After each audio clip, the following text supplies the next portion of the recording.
I have to be honest with you all, because what's happening right now inside the Cleveland Browns organization is unlike anything I've seen in years. We are not just talking about a quarterback battle anymore. We're talking about ownership. Stepping in, lines being drawn, egos being challenged, and the very future of this team hanging in the balance. And I'm telling you straight up, the Browns owner is furious with Kevin Stefanski, to the point where his job might not even be safe anymore. At the center of all of this chaos, Shedeur Sanders, Joe Flacco, and Dillon Gabriel. Now let me start by saying quarterback controversies are nothing new in Cleveland. We've all lived through them. This is the franchise that has been called a quarterback graveyard for decades. But this situation right here feels different. This isn't about indecision or a lack of options. This is about power. It's about vision. And it's about an owner who sees something Stefanski doesn't. And he's not afraid to make that clear, loudly, publicly, and aggressively. From what I've been told and from what insiders around the league have been whispering, the Browns owner absolutely lit into Stefanski in a closed-door meeting not long ago. He told him straight to his face, "If you keep dragging your feet on Shedeur Sanders, if you keep trying to force this rotation nonsense, you're going to find yourself out of a job." That's not speculation. That's not me exaggerating. That's the kind of frustration we're talking about at the very top of this organization. Ownership is no longer willing to sit back and let Stefanski slow play this quarterback situation like he has in the past. And the reason why is simple. Shedeur Sanders has completely changed the calculus in Cleveland. This isn't some raw rookie who needs 3 years of holding a clipboard before he's ready. This is a guy who walked into Colorado under the crushing weight of being Deion Sanders' son, being doubted by the entire college football world, being scrutinized every second, and he still performed, he still delivered, and he did it with poise and toughness. If he can handle that spotlight, ownership believes he can handle being QB1 in Cleveland right now. And honestly, I agree. Let's contrast that with Dillon Gabriel. Look, I don't enjoy tearing down young players, but this is an analysis and we have to be real. Gabriel is not the answer. He just isn't. When you stack him up against Sanders, the gap is obvious. Gabriel doesn't have the arm strength to consistently threaten NFL defenses. He doesn't have the pocket awareness you need in Stefanski's scheme. And most importantly, he doesn't have that it factor. The presence, the leadership, the ability to rally a team. Ownership sees it, the locker room sees it, and the fans see it. That's why Gabriel has become a non-factor in this quarterback discussion. Harsh as it sounds, he's already been written off internally. Now what about Joe Flacco? I respect Flacco. The man is a veteran, he's a Super Bowl champion, and what he did for the Browns last season was nothing short of heroic. He came in off the couch, stabilized the offense, and gave this team a chance to make noise in the playoffs. But let's be real. Joe Flacco is not the future. He's not even the present, not when Shedeur Sanders is sitting there on the roster. Flacco's role now is simple: backup, mentor, insurance policy. And the owner has made that clear as well. He's not paying Stefanski to run a nostalgia tour with Joe Flacco under center. He wants the kid. He wants Sanders. And here's the part that really stands out to me. The Browns owner isn't just pushing for Sanders because he's young and exciting. He's pushing for him because the financial structure of this team demands it. Think about it. You've got a roster stacked with expensive talent, from Myles Garrett to Amari Cooper to Nick Chubb when he's healthy. You've got one of the highest payrolls in the league. If you keep burning cap space while playing it safe at quarterback, you're wasting the window. Sanders is on a rookie deal. That means you can maximize this roster right now, but only if you let him develop on the field, not from the sideline. This is where Stefanski's caution starts to look like a liability. Stefanski's entire coaching philosophy has always leaned toward conservatism. He wants to control the game, manage, risk, slow things down. And to be fair, that approach has worked for him in the past. It's given the Browns some stability after years of chaos. But ownership is no longer satisfied with stability. They want wins, they want excitement, and they want Shedeur Sanders leading the charge. From what I've gathered, the tension between Stefanski and ownership is reaching a boiling point. The owner doesn't just want Sanders to start. He wants Stefanski to publicly commit, to plant his flag, to tell the locker room and the fans, "This is our guy." And Stefanski has been dragging his heels. He keeps talking about competition, about earning it, about letting things play out. Ownership hears that as weakness. They hear that as hesitation. And that's why the threat of firing Stefanski is suddenly on the table. Let me paint the picture of how deep this goes. Imagine being Stefanski right now. You've got Shedeur Sanders, lighting it up in practice. You've got ownership screaming in your ear to start him. You've got the fan base chanting his name. And you've got your own coaching instincts telling you, maybe we should wait, maybe we should protect him. That's a no-win situation. But when push comes to shove, coaches don't survive these kinds of standoffs. Owners do, quarterbacks do. Coaches don't. If Stefanski refuses to get on board, he might not just lose the quarterback debate, he might lose his job. And here's where the bigger picture comes into play. This isn't just about Cleveland. The entire league is watching this situation. Other owners, other coaches, other front offices, they're all paying attention. Because what the Browns decide here sends a message. Are they a franchise that finally embraces boldness, that finally takes a chance on a star rookie and builds around him? Or are they a franchise that continues to trip over its own fear, paralyzed by the ghosts of the past? I'll tell you what, I think the Browns owner has it right. Shedeur Sanders is not just another rookie. He's the future face of this franchise. He's got the mental toughness, the media training, the charisma, and the arm talent to be something special. Waiting doesn't help him. Waiting doesn't help this team. All it does is waste time, and time is the one thing this roster doesn't have. Myles Garrett isn't getting younger. The window isn't going to stay open forever. You've got to capitalize right now, and the longer Stefanski resists, the more dangerous this becomes for him personally. Because every bad drive, every stalled offensive series, every mistake from Gabriel or Flacco, the spotlight will immediately shift back to Stefanski's decision-making.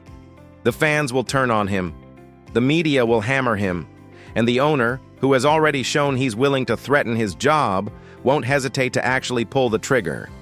So let me lay it out as clearly as I can. In my view, here's where we stand. Shedeur Sanders should be the starter, and he should be the starter now. Joe Flacco should be the backup, ready to step in if disaster strikes. Dillon Gabriel should not factor into this discussion at all. Not this year, not in this system. And Kevin Stefanski? He's on the hottest seat of his career, and it's entirely of his own making. The question that remains is simple. Will Stefanski swallow his pride, align himself with ownership, and give Sanders the keys to this franchise? Or will he cling to his cautious instincts and force a confrontation that he cannot win? Because make no mistake, the owner is not bluffing. He's tired of waiting.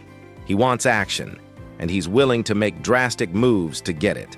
I'll close with this. I've covered this league long enough to know that moments like this define franchises. They're inflection points. You either make the bold decision and change your trajectory, or you hesitate and you stay stuck in mediocrity. The Browns have been stuck in mediocrity for far too long. The answer is right in front of them. His name is Shedeur Sanders. And if ownership has to drag Stefanski kicking and screaming to that decision, then so be it. Because at the end of the day, this is the NFL. It's a results business. And the Browns owner isn't interested in patience, or politics, or protecting egos. He's interested in winning.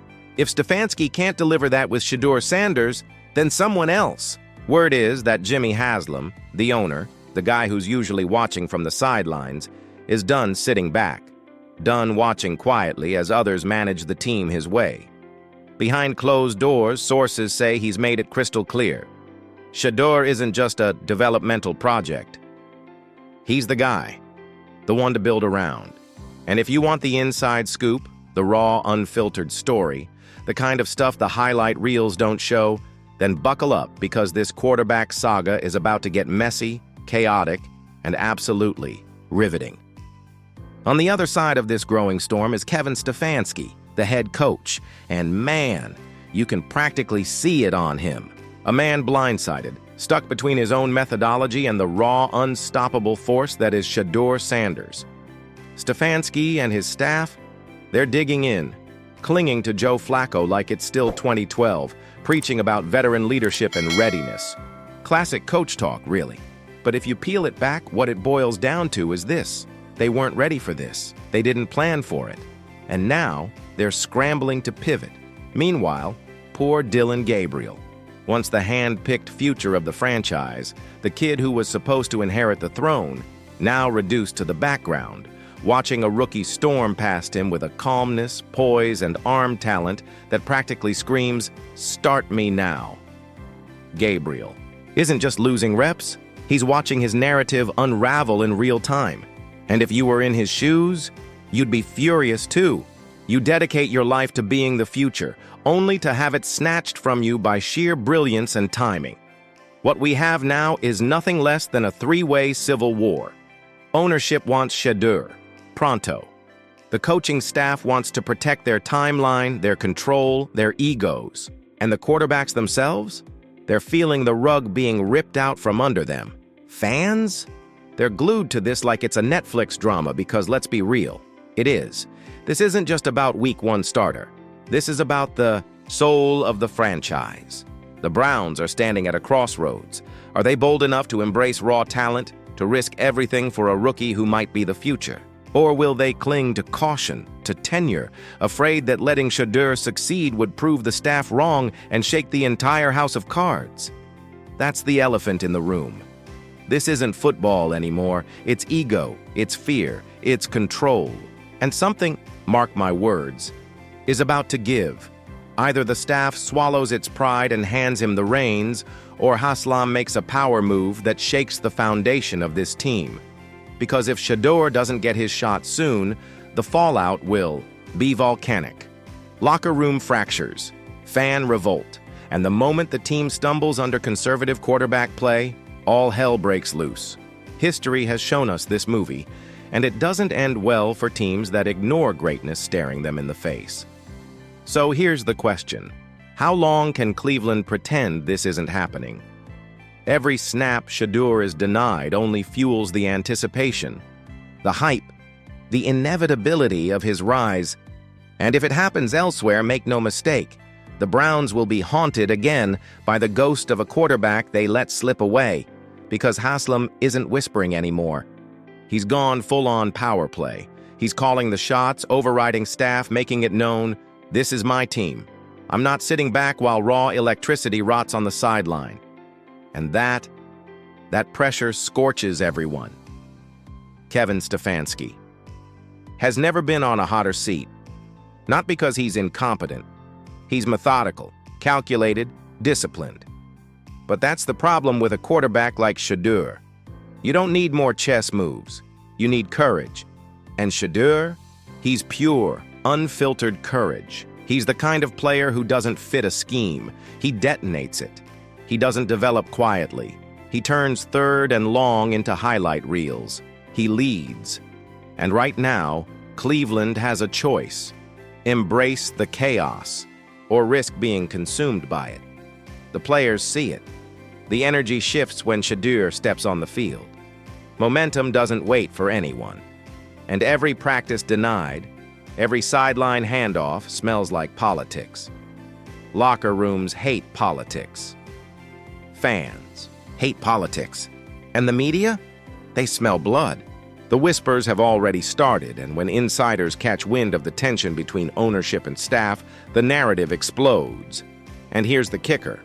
If Haslam forces Stefanski's hand and it works, if Shedeur steps in and thrives, Stefanski doesn't just get embarrassed. His authority evaporates. His influence is gutted. His future in Cleveland quietly expires. That's the reality of this saga. It isn't just a rookie earning a shot. It's a test of the entire power structure. Who holds the keys? Who dares to gamble big? Who dares to be wrong? And poor Dillon Gabriel, he's stuck in the cruelest spot. Once the heir, now watching Shedeur outshine him, outwork him, outhype him, all while sitting quietly, simmering. The kid has pride, he has talent, He knows the stakes. One live snap from Shedeur and everything changes. His market value, his opportunity, his narrative. And that's brutal. The Browns are losing games. Winning buys cover. Losing exposes hesitation. Fans aren't asking for measured growth. They're demanding Shedeur. They want energy. They want hope. And Shedeur Sanders, he is hope. Not polished, week one savior hope. Franchise-altering, long-term, finally we've found our guy hope. Here's the truth. Cleveland stands at a crossroad. Haslam wants fast-forward to the future. Stefanski clings to the slow and steady. Gabriel wants his shot. Flacco waits, silent, methodical, not begging, not complaining, just working. And that's terrifying. Because when the man being sidelined doesn't complain, doesn't lash out, when he just keeps proving himself, that's not a rookie. That's a revolution. And if the Browns mishandle this, they won't just miss a moment. They'll miss a movement. Somebody else will claim it. Shedeur Sanders doesn't wait. Lightning doesn't strike twice. And make no mistake, he doesn't need Cleveland. He's already got the name, the following, the talent. If Cleveland won't unleash him, 10 other franchises will. So what's holding them back? Fear. Stefanski and the staff aren't afraid of a mistake. They're terrified of being exposed. Terrified that if Shedeur succeeds, the first question will be, why didn't you trust him sooner? Because mark my words, he will play. Through necessity, injury, or destiny, and once he does, there's no turning back. The city will rise. The stadium will erupt. Cleveland won't just have a quarterback. They'll have an identity. This isn't about preseason stats. It's about recognizing a defining moment before it slips away. The Browns have a star in their building, a franchise-altering talent, sitting idle while the rest of the league watches. They can unleash him now and change everything, or they can hesitate and lose history to another team. Cleveland, the choice is yours. Boldness or regret, action or indecision. Because Shedeur Sanders isn't just a rookie. He's the future. And if you don't grasp it, you won't just miss a quarterback. You'll miss a revolution. And that, my friends, is the story unfolding. In Cleveland right now, the saga of Shedeur Sanders has only just begun, and if you're not paying attention, you're going to regret it.